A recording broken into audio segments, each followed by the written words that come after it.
यहाँ की पहली धारणा पवित्रता है, जो मुझे बहुत अच्छी लगी। अगर पवित्र नहीं रहूँगा तो धारणा भी नहीं होगी और प्रभु मिलन भी नहीं होगा, योग भी नहीं लगेगा। मैं पवित्र रहने लगा, लेकिन मेरी पत्नी को लौकिक संबंधियों ने उल्टा सुल्टा बोलकर भड़का दिया। वह मेरी एक भी बात नहीं मानती थी। इस कारण एक दिन घर में बहुत झगड़ा हो गया, लेकिन मेरा शुरू का नशा भी बहुत था कि पाना था सो पा लिया। मुझे जो चाहा थी वह मिल गया। पत्नी क्या जाने कि मुझे क्या मिल गया।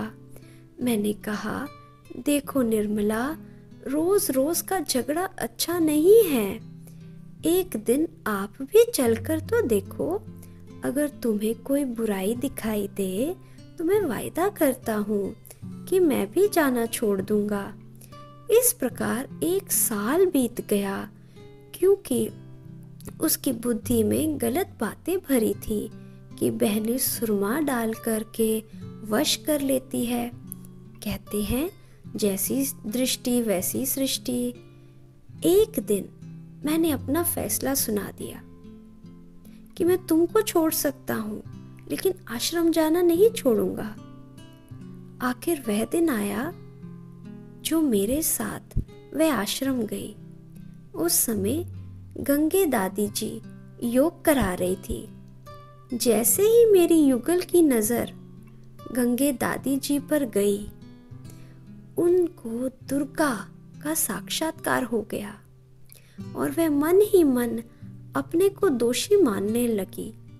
कहने लगी कि ये तो पवित्र देवियां हैं, मैं इनके बारे में गलत सोचती थी। उसके बाद मेरी युगल भी रोज मेरे साथ क्लास में आने लगी और सारा परिवार इस ज्ञान में चलने लगा। अब मन में यही चाह थी कि जिस बाबा ने इन बहनों को इतना श्रेष्ठ बनाया और हमारा जीवन बदल दिया, तो क्यों ना ऐसे बाबा से जाकर मिले। परंतु यहाँ के नियम बड़े कड़े थे। जब तक 1 साल पवित्र ना रहे, तब तक मधुबन में जाने की छुट्टी नहीं मिलती थी। सुबह क्लास में गंगे दादी ने बताया कि बाबा कानपुर आ रहे हैं। मैं मन ही मन बड़ा खुश हो गया कि बाबा ने हमारी सुन ली। हम बाबा से मिलने कानपुर पहुंच गए। हम क्लास में बैठे थे।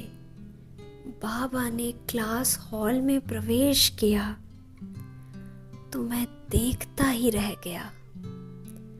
लंबा सफेद वस्त्रधारी, तेजोमयी चेहरा, नैनों से नूर बरस रहा था। दिव्य शक्ति से भरपूर ऐसा व्यक्तित्व आज तक नहीं देखा था। बाबा संदली पर बैठे तो हॉल में गहरी शांति छा गई। बाबा सबको दृष्टि देने लगे। जब मेरे पर दृष्टि पड़ी तो ऐसा लगा कि आंखों से प्रकाश ही प्रकाश निकल रहा है। जैसे ही बाबा ने पहला शब्द उच्चारण किया, मीठे बच्चे, ये दिल को छू गया। फिर मुरली शुरू हुई। मुरली के बाद बाबा कमरे में गए। बहन जी ने कुछ भाई बहनों को इशारा किया। मैं भी कमरे में गया। मैं बाबा की गोद में चला गया और देह को भूल गया। मैं कहाँ हूँ ये भी भूल गया। बाबा से जो अलौकिक सुख मिला, उसका वर्णन शब्दों में नहीं कर सकता। साकार बाबा का प्यार, दुलार कभी भूल नहीं सकता, जिसने सर्व संबंधों का दिव्य सुख दिया। मात पिता बंधु सखा के संबंध का सुख उस दिव्य शक्ति से प्राप्त हुआ। और मेरा निश्चय एकदम दृढ़ हो गया। बाबा कहते थे, सोचो, दुनिया जिसके एक साक्षात्कार के लिए तरसती है, मैं उसकी गोदी में बैठा हूँ। बाबा की दृष्टि में सभी बच्चे समान थे।